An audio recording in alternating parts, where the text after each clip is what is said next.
നമസ്കാരം. എന്താണ് എല്ലാവരും വിശേഷമൊക്കെ? ഞാൻ കുറേ വീഡിയോ ഒക്കെ ചെയ്തിട്ട് അപ്പോൾ ഇന്നിപ്പോൾ ഒരു വീഡിയോ ആയിട്ട് വരാൻ കാരണം വളരെ ഇമ്പോർട്ടൻ്റ് ആയിട്ടൊരു വീഡിയോ ആണ്. അപ്പോൾ ഞാനൊരു ജേർണലിസ്റ്റാണ്. ജേർണലിസ്റ്റ് അല്ലാണ്ട് പുറത്തിങ്ങനെ ചെറിയ വർക്ക് എല്ലാ വർക്കിനൊക്കെ ആയിട്ട് പോകുന്ന ഒരാളാണ്. അപ്പോൾ ആ വർക്കില്ലെങ്കിൽ ജേർണലിസ്റ്റ് പോകും. അതിലുപരി ഞാൻ ആർട്ട് വർക്കറാണ്. സിനിമ ഫീൽഡിൽ തന്നെ ഒരു ആർട്ട് വർക്കായിട്ട് പോകുന്ന ആളാണ്. ഞാനിന്നിപ്പോൾ ഈ വീഡിയോ ആയിട്ട് വരാൻ കാരണം എന്താ വെച്ചിട്ടുണ്ടെങ്കിൽ ഞങ്ങളിങ്ങനെ ഈ ഓഡീഷൻ്റെ ഒക്കെ എല്ലാവരും പോകുകളാണ്. നിരവധി ഓഡീഷൻ ഞാനും പോയിട്ടുണ്ട്, എൻ്റെ ഫ്രണ്ട്സ് എല്ലാവരും പോയിട്ടുണ്ട്. പിന്നെ ഞങ്ങൾക്ക് ഉണ്ടായൊരു അനുഭവം, ഇതിൻ്റെ മുന്നേ അനുഭവം ഉണ്ടായിട്ടുണ്ട്, അതൊക്കെ ഇതിലൂടെ ഞാൻ ഞങ്ങളോട് പങ്കുവെക്കാം.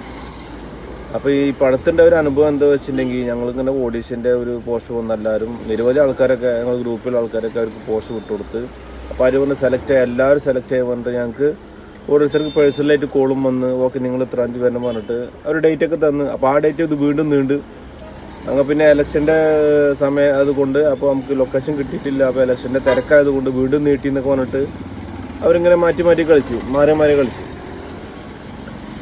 പിന്നെ ഒടുവിൽ അവർ പറഞ്ഞു ഇങ്ങനെ ഈ തിരുവനന്തപുരം, കൊല്ലം, കോട്ടയം, ആലപ്പുഴ, എറണാകുളം അങ്ങനെ ആ ഭാഗത്തുള്ള ആൾക്കാർക്കൊക്കെ ഒരു ദിവസം ഓഡിഷൻ 15-ാം തീയതി 20-ാം തീയതി ഒക്കെ ഓഡിഷൻ വെക്കുമെന്ന് പറഞ്ഞു. 20-ാം തീയതി ഓഡിഷൻ വെക്കും പറഞ്ഞു. അവിടെ കുറച്ചെണ്ണം കഴിഞ്ഞപ്പോൾ അത് നമുക്ക് അങ്ങനെ പറ്റത്തില്ല. അപ്പം അങ്ങനെയാണ് ഇങ്ങനെ കുറേ ഓന് ഒഴിഞ്ഞു മാറി. പിന്നെ അവിടെ അതിന് കുറേ ദിവസം 2 ദിവസം അങ്ങനെ കഴിഞ്ഞപ്പോൾ ഒരു ലേഡി ഭയങ്കര കോൺഫിഡൻ്റ് ആയിട്ട് ഇങ്ങനെ വോയിസ് വിട്ട് ഇങ്ങനെ എന്താ പറയുക, ഇത്രയും തീയാണ് ഓഡിഷൻ നടക്കുന്നത്, അപ്പോൾ നിങ്ങളെല്ലാവരും പങ്കെടുക്കണം, പിന്നെ അതിന് പെർമിഷൻ എടുത്ത് സെലക്ട് ആയവർക്ക് മാത്രമേ ആ പ്രസിൻ്റെ ഉള്ളിലേക്ക് കയറാൻ പറ്റുള്ളൂ, അല്ലാത്തവർക്ക് കയറാൻ പറ്റില്ല, പിന്നെ ഇത്ര ദൂരത്ത് നിങ്ങൾ വന്നിട്ട് കയറാൻ പറ്റില്ല, നിങ്ങൾക്ക് ഭയങ്കര ബുദ്ധിമുട്ട്, അതുകൊണ്ട് സെലക്ട് ആയവർ മാത്രമേ വരാൻ പാടുള്ളൂ പറഞ്ഞിട്ട് ആ ലേഡി ഭയങ്കര വോയിസ് വിടില്ല പറഞ്ഞ ആ വോയിസിൽ. അപ്പോൾ ഓക്കെ എല്ലാവരും വിചാരിച്ച് ഇങ്ങനെ ജെന്യുവിനാണ് എന്ന് വെച്ചാൽ ഞങ്ങളെല്ലാവരും പോയി. എല്ലാവരും പോകാനുള്ള പരിപാടിയൊക്കെ തന്നെയായിരുന്നു. പിന്നെ അതിലിടക്ക് പറഞ്ഞ് അവസാനം അവർ പറഞ്ഞ് 26-ാം തീയതി 5-ാം തീയതിയാണ് അവർ കറക്റ്റായിട്ട്. പിന്നെ 25-ാം തീയതി തോന്നുന്നു, 25-ാം തീയതിയാണ് എന്താ പറയുക ഓഡിഷൻ വെച്ചിരിക്കണ്.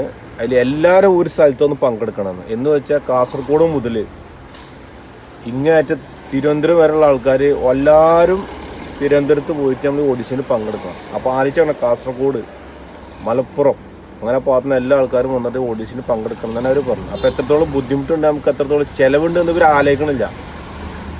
അവിടെ നിന്ന് കുറച്ച് ദിവസം കൂടി കഴിഞ്ഞപ്പോൾ ഇവർ എന്താ പറഞ്ഞിട്ട് ഇതിൻ്റെ രജിസ്റ്റർ ഫീസായിട്ട് ഒരു 200 രൂപ ഇവർ വേണമെന്ന് പറഞ്ഞു. അപ്പം ഞാനും എൻ്റെ ഒരു കൂട്ടുകാരുണ്ട് ജയരാജ് പറഞ്ഞത്. അപ്പോൾ ഞാൻ അവനോട് പറഞ്ഞാൽ ജയരാജ ഇതെന്താ സംഭവം, ഉടായ്പുള്ള പരിപാടിയെന്ന് തോന്നുന്നത്. അപ്പോൾ ഓനായിട്ടുണ്ട് സെലക്ട് ചെയ്തെന്ന് പറഞ്ഞിട്ടുണ്ട്.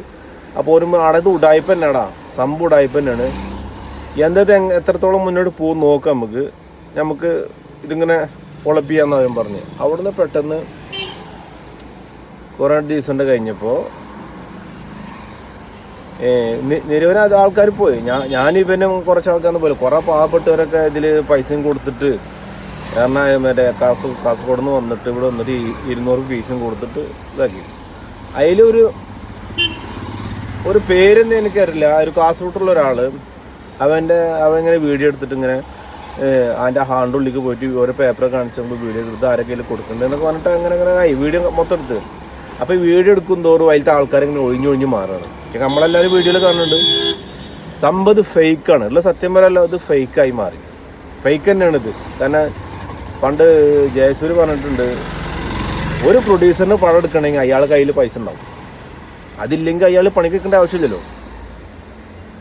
അങ്ങനെ സംഭവം ഇത് ഉടായ്പെന്ന് പറഞ്ഞപ്പോൾ ഈ വ്യക്തി, കാസർഗോഡുള്ള വ്യക്തി, ഈ വ്യക്തിൻ്റെ കുറച്ച് ഫ്രണ്ട്സുകളുണ്ട്, ഈ കാസ്റ്റിങ്ങിൻ്റെയും മറ്റേ അസിസ്റ്റന്റ് ഡയറക്ടർമാരെ കുറേ ആൾക്കാർ ഈ വ്യക്തിയുടെ ഫ്രണ്ട്സുകളുണ്ട്. അപ്പോൾ ഈ വ്യക്തി വിളിച്ച് അന്വേഷിച്ചപ്പോഴാണ് ഒരിക്കലും പോവരുത്, ഫേക്കാണ് പറഞ്ഞത്. അപ്പോൾ ഉടനടി എന്ത് ചെയ്ത് വീഡിയോ എടുത്തിട്ട് ഇങ്ങനെ മലയാളം മനോരമൊക്കെ ഒരു ന്യൂസ് ചാനൽ മനോരമ തോന്നുന്നു, അവർക്ക് ഇങ്ങനെ ഫോൺ വിളിച്ച് അവർ ഉള്ളിൽ വന്നിട്ട് വീഡിയോ എടുത്തിട്ട് അവർക്ക് അയച്ചു കൊടുത്തിട്ടുണ്ട്. കാരണം അതിൻ്റെ മലയാളം മനോരമ എംബ്ലം ആ വീഡിയോയുടെ താഴത്തുണ്ട്.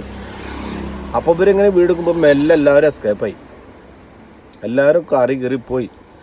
അപ്പോൾ ഇതിലും ഇനിയും മനസ്സിലാക്കാത്ത കുറച്ച് ജേർണലിസ്റ്റുകളുണ്ട്. ഒരിക്കലും നമ്മളിതിൽ പൈസ കൊടുത്തിട്ട് ഒരിക്കലും പോവരുത്, അത് നമുക്കതിൻ്റെ ആവശ്യമില്ല. പൈസ കൊടുത്തിട്ട് ഒരിക്കലും നമ്മൾ പോകേണ്ട ഒരു ആവശ്യമില്ല. കാരണം അവർക്ക് ഒരു പടം ചെയ്യണമെങ്കിൽ അവരുടെ കയ്യിൽ പൈസ ഉണ്ടാവും. നമ്മൾ കുറേ ആൾക്കാർ ഇത് കുറേ പെട്ടിട്ടുണ്ട്. ഇതേപോലെ കുറച്ച് ദിവസം മുന്നേ ഒരു ടീം ഇതേപോലെ ചെന്നൈയിൽ വർക്കുണ്ട് പറഞ്ഞിട്ട് 4500 നമുക്ക് പേയ്മെൻറ്റ്. അപ്പം നമുക്ക് കോസ്റ്റ്യൂമിന് വേണ്ടിയിട്ട് നിങ്ങൾ 1000 റുപ്യ നിങ്ങൾ 900 റുപ്യ നിങ്ങൾ അയച്ചു തരണം പറഞ്ഞു. അതിൽ കുറേ ആൾക്കാർ പെട്ട്. ഒരു ലേഡി എനിക്ക് വിളിച്ചിട്ടുണ്ട്, എന്താ ചേട്ടാ ഇങ്ങനെ.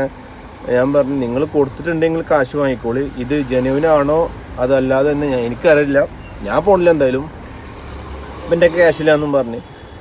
ഇനി നമ്മൾ എന്താ മനസ്സിലാക്കണമെന്ന് വെച്ചാൽ ഒരിക്കലും ഈ ജൂനിയർ ആർട്ടിസ്റ്റുകൾ ഇതിലൊന്നും പെടരുത്. നമ്മളൊന്ന് അന്വേഷിക്കുക. പൈസയുടെ കാര്യമാണെങ്കിൽ നമ്മൾ പോകേണ്ട ആവശ്യമില്ല. നമുക്ക് ഒരുപാട് എക്സ്പീരിയൻസ് ഉള്ള ആൾക്കാരല്ലേ, ഇതിൽ പോയിട്ടും പോകാത്ത ആൾക്കാർ കേട്ടിട്ടൊക്കെ ഒരുപാട് എക്സ്പീരിയൻസ് ഉള്ള ആൾക്കാർ. അപ്പം എന്തിനെതിരൊക്കെ ചെന്ന് ചാടണം, അതിൻ്റെ ആവശ്യമില്ല. അപ്പോൾ അവർക്ക് പടം എടുക്കണമെങ്കിൽ അവരുടെ കയ്യിൽ പൈസ ഉണ്ടാവും. നമ്മളേക്കൊന്ന് ഇപ്പോൾ 1000, 100, 200 മേടിച്ചിട്ട് വേണ്ട അവർക്ക് ഈ പടം എടുക്കണം. കാരണം കോടികൾ അടക്കം ഇറക്കിയിട്ട് പടം എടുക്കുന്ന പ്രൊഡ്യൂസർമാർ നമ്മളെ കേരളത്തിലുണ്ട്. അപ്പോൾ അവർക്ക് പടം എടുക്കണമെങ്കിൽ നമ്മളെ 1000 റുപ്യ 200 രൂപ 100 രൂപ ഇട്ടൊരു കാര്യമില്ല. അപ്പം ഇനിയെങ്കിലും നമ്മൾ മനസ്സിലാക്കേണ്ടത് ഒരിക്കലും ഒരു ഉറുപ്പ്യ കൊടുത്തിട്ട് നമ്മൾ ഓഡിഷന് പോകേണ്ട ആവശ്യമില്ല. എന്തിനാ നമ്മൾ പോകേണ്ട ആവശ്യം? ഇത്രയും പൈസ നമ്മൾ മുടക്കിയിട്ട് നമ്മൾ ഈ വർക്കിന് തന്നെ പോയപ്പോൾ നമുക്കറിയാം, നമുക്കൊക്കെ ഈ എന്താ പറയുക സപ്പോർട്ടിങ് ആർട്ടിസ്റ്റ് നമ്മൾ പോയാൽ തന്നെ നമുക്ക് ആകെപ്പെട്ട് 600-700 റുപ്യാണ്, 10-300 നമ്മൾ ചിലവാണ്. അപ്പോൾ ഇനിയും മാക്സിമം എല്ലാവരും ശ്രദ്ധിക്കുക, പോവരുതെന്നാണ് പോവുക. നമുക്ക് എന്തിനാണ് പൈസ കൊടുത്തിട്ട് ഓഡിഷന് പോകേണ്ട ആവശ്യം? അതിൻ്റെ ആവശ്യമില്ല.